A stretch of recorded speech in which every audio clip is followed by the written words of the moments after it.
레미제라블을 즐기고 싶다면 이 프랑스 혁명의 역사를 좀 알고 갈 필요가 있습니다.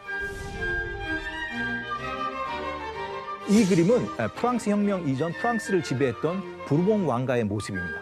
이 루이 14, 15, 16세는 한 번에 왕위에 오르면 거의 평균적으로 50년씩을 하게 됩니다. 총 150년간을 루이 14, 15, 16세가 이끌게 되는데요.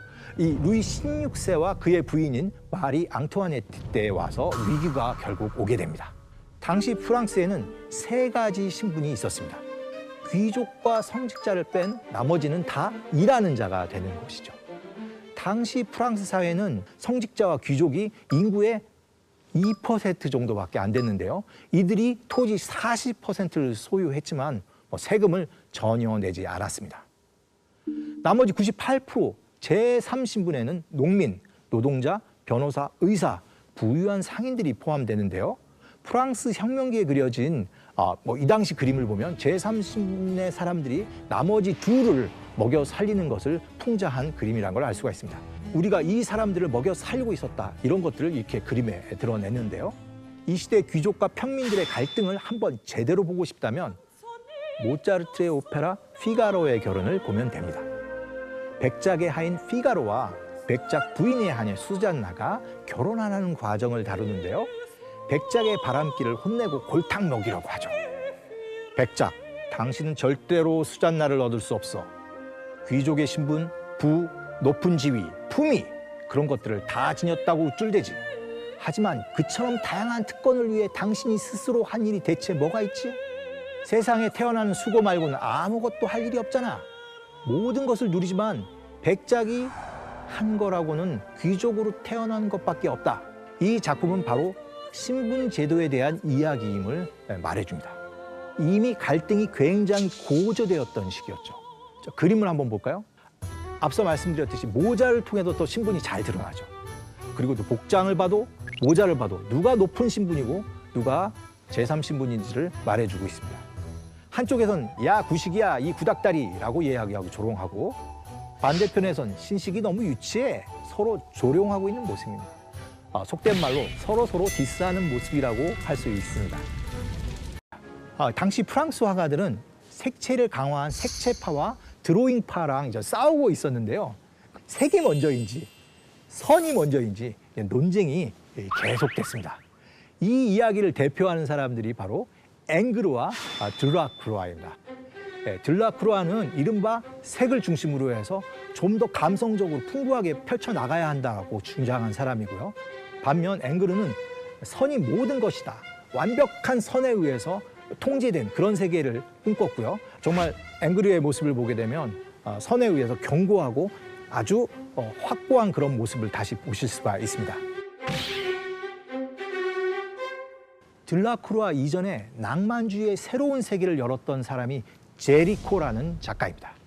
이 사람이 그린 가장 유명한 그림 중에 하나가 바로 메두사호의 뗏목입니다. 레미제라블에서도 언급되는 사건인데요. 죄수에게 노용이라는 말은 메두지호의 조난자에게 주는 한 컵의 물과도 같았다. 모멸을 받는 자는 존경하기를 갈망한다. 프랑스 사람 400명을 태우고 아프리카 해협을 가다가 메두사호가 좌초하게 된다. 배가 암초에 걸려서 꼼짝달싹 할 수 없게 된 거예요.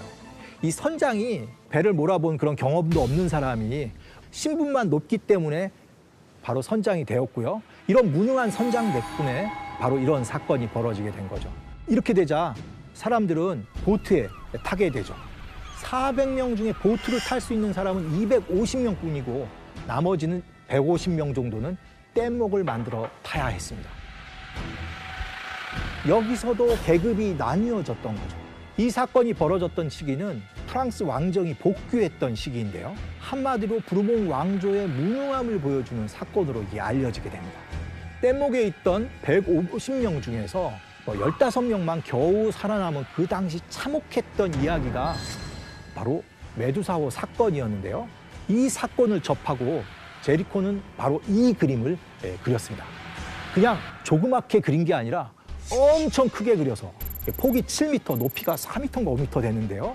바로 이런 거대한 화면을 프랑스 시민들에게 보여줬던 거죠. 그림을 보시면 뗏목에 매달려서 살려달라고 요동치고 있는 모습이 아주 정말 적나라하죠. 저기 수평선 위에서 깨알같이 배가 하나 보이자 뗏목 위에 있던 사람들은 남은 힘을 다해서 자신들을 구조해달라고 외치고 있는데요. 제리코는 실제 이 뗏목이 어떻게 생겼는지 보기 위해서 살아남은 생존자들을 만납니다. 이렇게 뗏목을 스케치도 하고 그때 살아남은 사람들을 통해서 여러 가지 취재를 해서 모은 이런 사실을 통해서 연구도 하는데요. 메두사호에서 죽어가는 사람들을 잘 그리기 위해서 끔찍한 사람들의 팔다리 잘려나간 거 이런 것들을 모아서 그림을 그리게 됩니다. 그리고 또 사실 메두사호의 침몰은 더 끔찍한 사건이었습니다. 15일 동안 먹을 게 없어서 인육을 먹었다는 이야기가 이제 나오게 된 겁니다.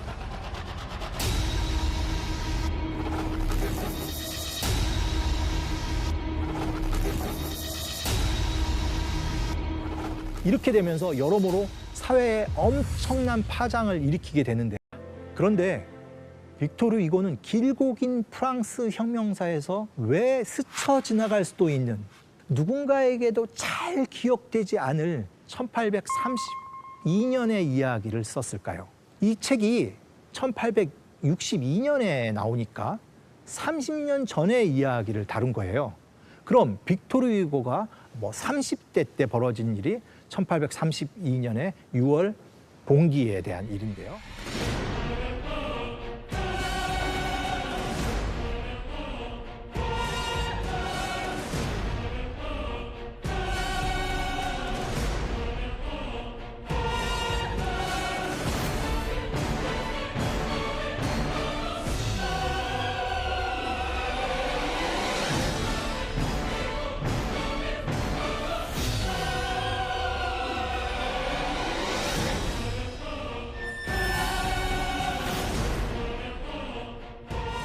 아마 제가 대학생일 때 1987년 6월 항쟁이 있었습니다. 지금으로 놓고 보면 30년이 훌쩍 지난 그런 때인데요. 그런데 저에게는 정말 엊그제처럼 생생하게 다가옵니다. 아마 빅토르 위고도 저처럼 계속 생생하게 그때가 기억에 남지 않았을까요? 그때 희생당한 이들을 누군가는 기억하고 기록해야 한다는 생각을 했다는 것이죠. 프랑스 혁명은 이유가 있었어. 그 분노는 미래의 용서를 받는 것이요. 그 결과는 더 나은 세계요. 책에 나온 이야기처럼 프랑스 혁명 이후 더 나은 세계가 왔을까요? 지금 보시는 그림은 조르주 쇠라라는 작가가 그린 1884년 작품인데요. 아스니엘의 물놀이라고 알려진 이 작품은 영국 내셔널 갤러리에 소장되어 있죠. 지금 우리가 보고 있는 이 두 그림은 1830년 그림, 1884년 그림인데요. 한쪽은 19세기 전반의 뜨거운 분위기를 담고 있다면 사회가 안정화됐다고 할 수 있는 차분한 분위기를 담은 그림은 바로 오른쪽 그림이죠. 둘 다 어떻게 보면 사람들이 혁명을 꿈꾸었던 세계를 보여주고 있는데요. 왼쪽 그림에서 등장했던 다양한 인물들이 쇠라의 그림에서 어디로 갔는지 볼까요? 우선 프랑스 혁명의 결실은 누가 가져갔죠? 건너편에 배 타고 가서 놀고 있는 사람들입니다. 물가에서 자유롭게 옷을 벗고 있는 모습과 강아지를 데리고 나서 여유롭게 걷는 이 뿌띠 부르주아의 모습. 혁명 이후 1860년을 전후해갖고 파리는 완전히 다른 도시로 태어나게 됩니다. 파리는 원래 유럽에서 가장 오래된 중세 도시 중에 하나였습니다. 그야말로 도시가 자연 발생적으로 만들다 보니까 거미줄처럼 복잡한 구조를 가진 골목길로 이루어진 아주 오래된 도시 모습이었는데요. 이 낡은 건물들을 다 뜯고 없애면서 큰 길이 만들어지고 2차선 길이 8차선으로 넓혀지게 되죠. 여기에는 정치적 의도도 있었던 걸로 알려져 있는데요. 골목길이 많으니까 이제 반란이 일어나면 진압이 안 되는 거예요. 대포가 지나가서 이제 반란을 진압해야 되는데 길이 좁으면 이제 진입도 안 되고요. 길이 좁으니까 이 혁명군들이 쉽게 바리케이트를 계속 칠 수도 있었던 것이죠. 여기가 어디일까요? 뉴욕입니다. 그 유명한 자유의 여신상이죠. 프랑스가 미국의 독립 100주년을 기념해서 만들어 보내준 겁니다. 들라크루아 그림에 등장한 자유의 여신의 모습이 이 조각산으로 옮겨갔다고 볼 수도 있을 것 같습니다. 프랑스 혁명을 시작으로 인류 역사상 가장 본격적으로 신분제가 없어졌어요. 막상 평등사회가 왔다고 생각했는데 평화로워 보일 뿐 실제로는 그렇게 평등한 사회가 오지 않았던 겁니다. 여전히 다양한 계층의 사람들로 나뉘어 있었던 거죠. 프랑스 혁명은 짧게 보면 10년 혹은 25년, 길게 보면 더 나아가서 100년 동안 지속되었고 그 연장선에서 다양한 미술인들의 반응이 있었고 자유의 여신은 지금도 계속 다른 세계에 의해서 해석되고 재창도 되고 있다고 볼 수 있습니다.